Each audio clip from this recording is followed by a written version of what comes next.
So we ran out of freeze pops. Of course. Hey, welcome to the Spitter Swallow Beer Review. Shagdog's here, and we're doing an album review. Rockin reviews with awesome brews.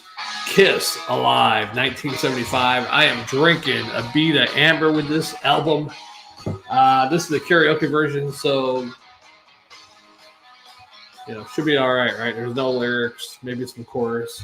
But let's get into the beer first. Let's pop that open, get that beer poured.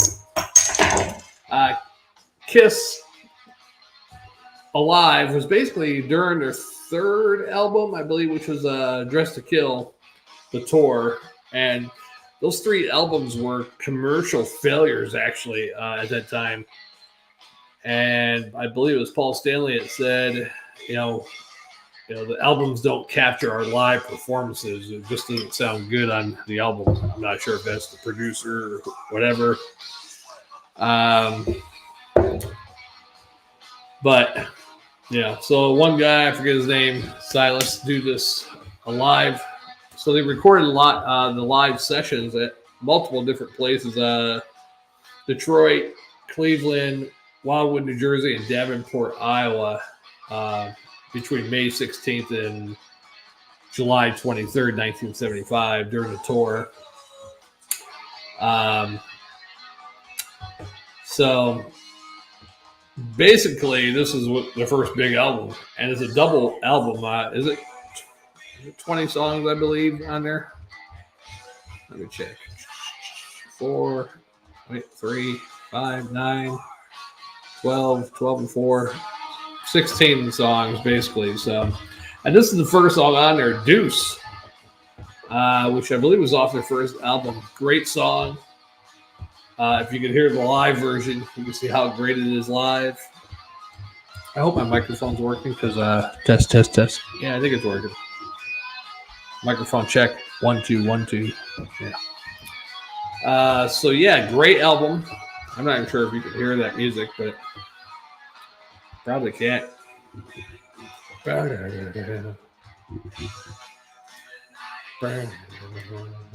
You probably can, actually. Okay. Where's the Deuce? Yeah, great kickoff song for that. And I can't believe, the first three albums, I guess.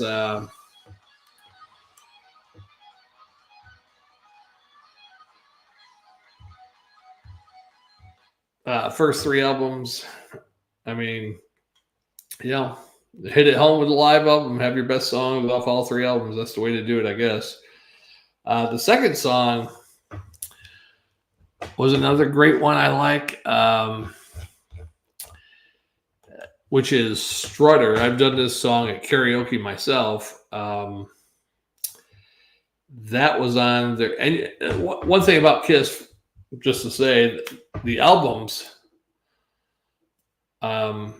came out like within 2 years. The first three albums, Kiss, what the hell's the second one called? I can't remember. And then Dress to Kill. They all came out within 2 years. Yeah. So that's a pretty big thing too. Maybe they're just pushing too fast. Yeah. Who knows? But yeah, Strutter, great song. Let's get a sip of that beer. Yeah, that was from their first album. That was a great song. Strutter. Yeah. Put your strutter in the rudder.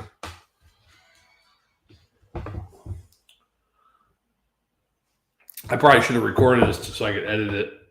It's kind of hard to work this music and yeah. But anyhow, Strutter was a great one. And I probably won't even play music for now when I do these things. It's just too hard to. Now, if I had something set up with just press a button, don't have to look. Yeah. Strutter, great song though.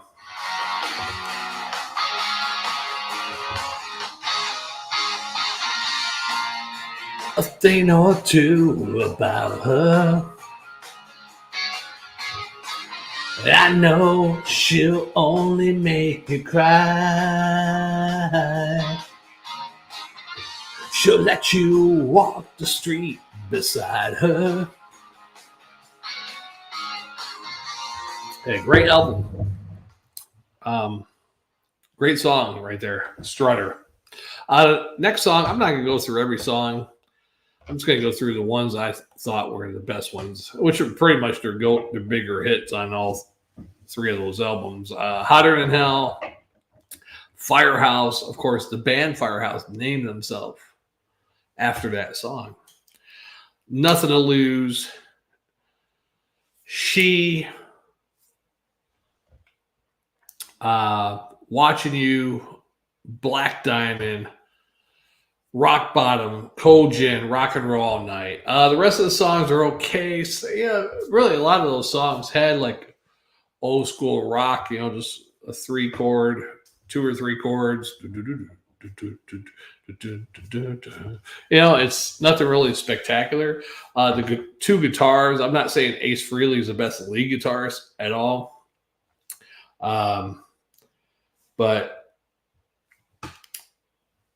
live, I mean, yeah, he did all right. I'm just saying, he's just to me a basic lead guitarist, but he's firm, fair, and consistent, I guess, if he's not really totally drunk or off his rocker.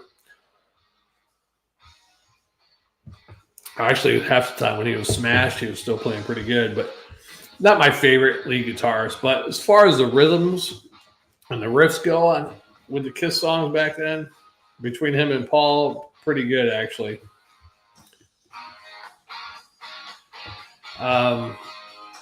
But yeah, Kiss Alive. It was voted, I forget which magazine it was, but the 3rd best live album of all time. As far as the top 500 rock albums of all time, this was at one time, I think it was Rolling Stones, it was like 135 or something like that. And then this is back in the 90s or early 2000s. And then later on, it dropped down almost like 80 positions, or something. It was like 200 or something, or 300 or something, whatever it was. So, you'll have that with newer bands and newer younger voters and stuff like that. If anybody grew up in the 70s, a lot of people don't like Kiss. But if you grew up in the 70s as a kid, you look at those guys with that makeup on, you're like, what the heck? They're like superheroes almost. There was like trading cards they had, toys back then even. Of course, that crappy movie. And I never owned a Kiss album on my own. Because, when Destroyer came out, my friend's brother had that. And we listened out in their driveway. And I was like, wow, it's, Detroit Rock City. Or not Detroit Rock City, what the hell was it? Oh, Do You Love Me was on there. What the hell was else on that album? I can't even think right now. Was Detroit Rock City on that? Shit, I don't know. I think Detroit Rock City was on Destroyer, right? Yeah. Beth, of course, was on that one. I was like, wow.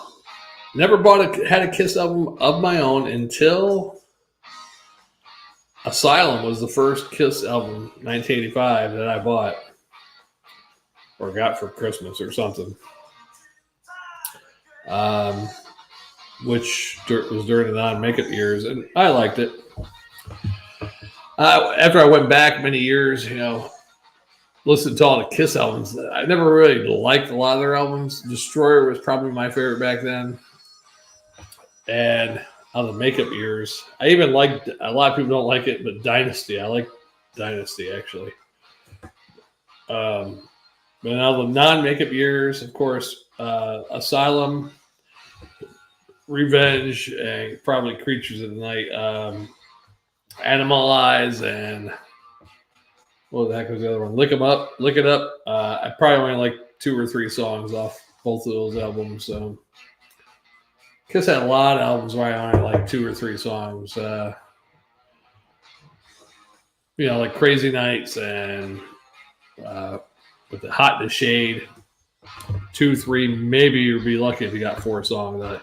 But the thing about Kiss is they had so many albums. If they only had 2 hits or 2 good songs on each album, they had what, over 20 studio albums? I'm not counting the Sonic Boom and all that new crap either.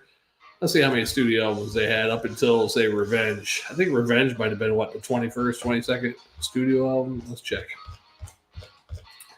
If I can find it. All right. Kiss. I'm going to say up to Revenge. I'm going to say that's 22.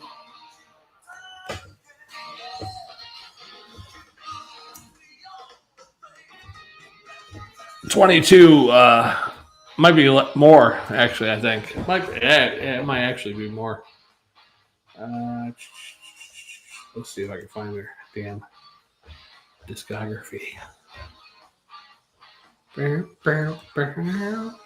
Cold Gin. Got another one off that album. Firehouse. Let's play that. Why not, right? It's a karaoke version, so. Kiss discography. If we can find it. It's kind of hard to do sometimes, right? No, I don't want that. All right.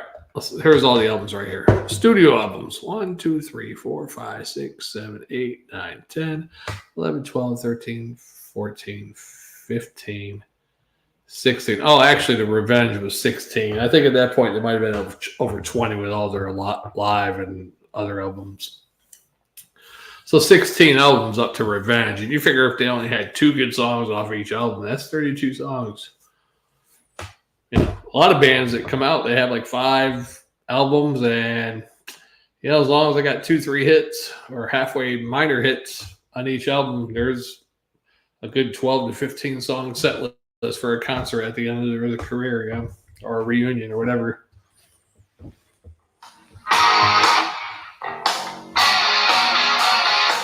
Oh yeah.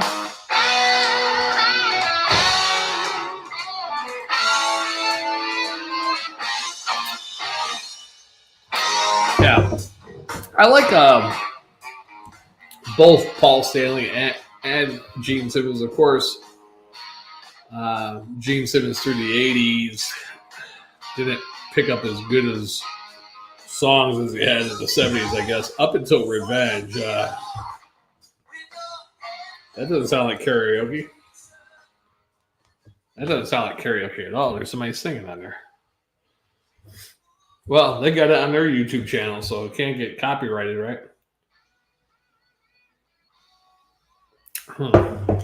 Yeah, very good beer, very good album. Kiss Alive. This is their best Alive one. Some people would argue and say Alive 2 because a couple of different songs on there and stuff. But yeah, I even like Kiss Alive 3. I thought that was pretty good with Bruce Kulick on the guitar. And of course, they had some of those 80s songs on there. If you look at Kiss Alive 3,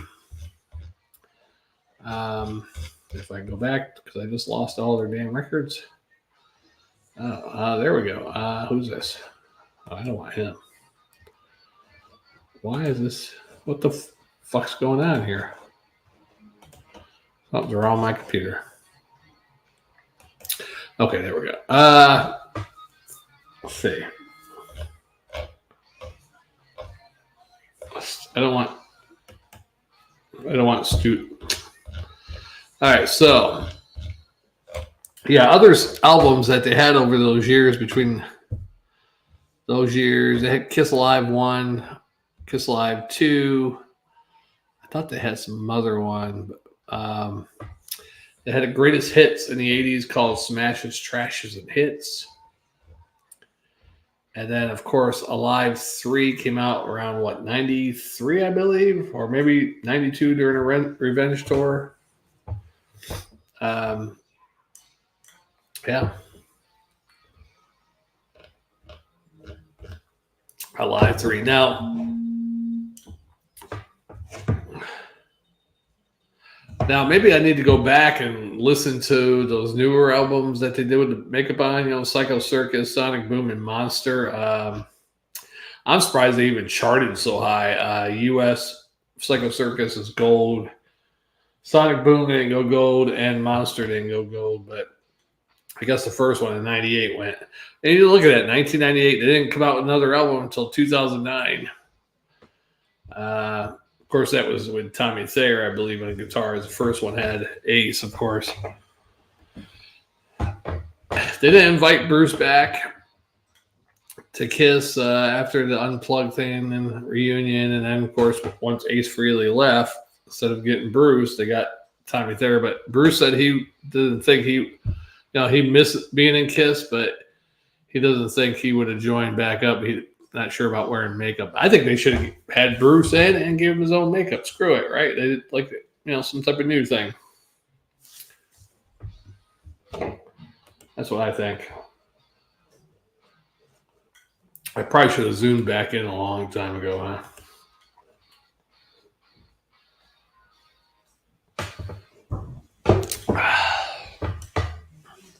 Yeah, Kiss. Not one of my favorite bands, but they're definitely in the top 10 to 15, I think, overall for rock bands. And they got so many albums, I mean, you can't deny them for all their hits, or minor hits or whatever, because they only had, like, I think Beth was number one. Oh, newsflash though for Kiss, I guess because some girl sings a song and it sounds like I Was Made for Loving You. Maybe that has sparked it, but Kiss, I Was Made for Loving You just re-entered the charts at number 10.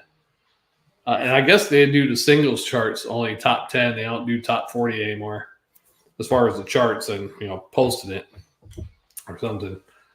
Yeah, so they were number 10 last week, so I don't know how that happened.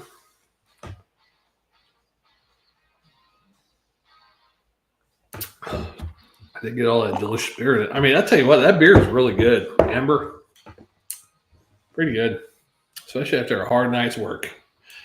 When you're rocking it like Shagdog, you need a good beer and some rock and roll.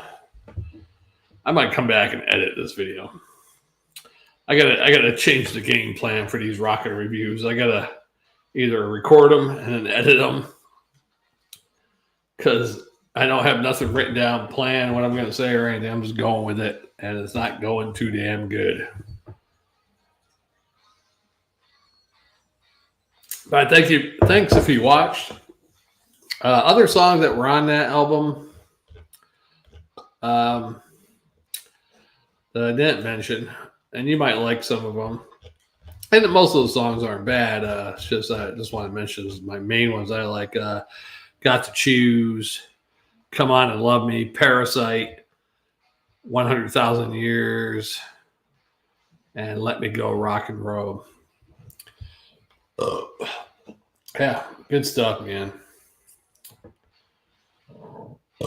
And you know what? They retired, supposedly. You never know if they're going to come back out in 2 years with another tour or something. But they are getting old, man. How old is Paul Stanley? And Paul Stanley, I mean, had some health issues over the past couple of years, being on tour. Had to cancel some shows, stuff like that, And he's, what is he, 70, going on 73 coming this January. So he's up there. Steven Tyler of Aerosmith just retired. He can't sing anymore. I mentioned on my last review album I did, it was a Tesla review, but I was talking about the drummer for Night Ranger. He used to have a great voice. Still sounded good up to a couple of years ago. Last time I saw a video with him in it, and then I just recently saw a couple of videos from this year. And he sounded like an old man struggling to sing a song, basically. And he's 77. I mean, I give him credit. 77 out there playing the drums still pretty good, but the singing it sounds like a really old man about to die. But a couple of years ago, a video I saw from 2 or 3 years ago with him, and he's still sounding good. He was motoring still. But Paul Stanley, he can't hit those high notes like he used to. So I've heard other people say when they watch him, these live concerts stuff, he's stretching a little bit, trying to hit some of that high stuff. Gene Simmons, though, because Gene Simmons low, you show us everything you got. He ain't going falsetto or anything like that, soprano or. So if you're not a singer that's changing your range all through, like, Paul Stanley, trying to think of some other rock singers that, go from here down to here up to there. When you get older trying to sing that, you can't do that anymore when you get older. Now, if you're somebody that sings the same monotone voice, you probably can still sing okay when you're in your 60s or 70s, yeah?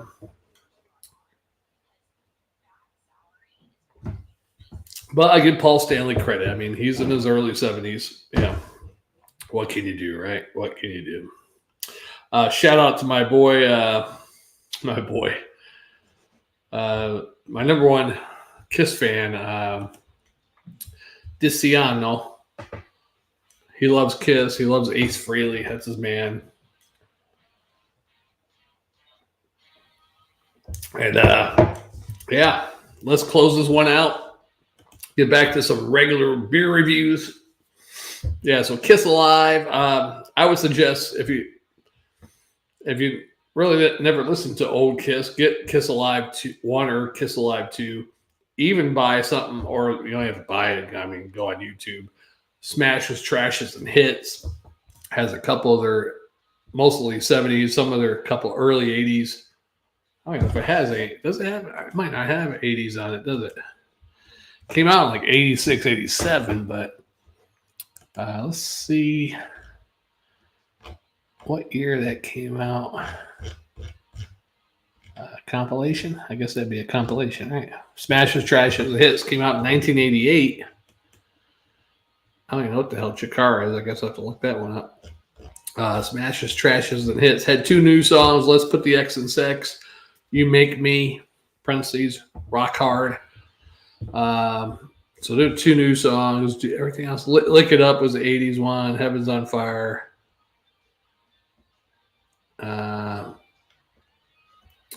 Shout It Out Loud, of course, was from Creatures of the Night. So then the rest of it was all the 70s stuff. So did they have Tears Are Falling on there? Oh yeah, Tears Are Falling on there too. Yeah, okay, there's another one. Oh no. Yeah, so good times, rock and roll, people. I need another beer. I got 2 beers to review. I think one's an Imperial Stout, and the other one is, I don't know. We'll find out when we get to it. But check out our new playlist, Rockin' Reviews, Awesome Brews. Jammer has done 1 album review. This is my second one, and I've done a top 10 albums of 1983. I'm waiting for Jammer to get back to do the top 10 albums of 1984 together. So maybe next week we can do that.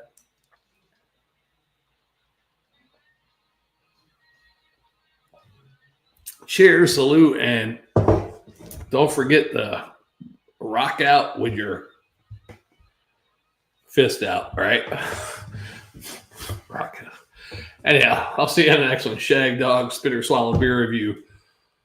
Rockin' Reviews and Awesome Brews.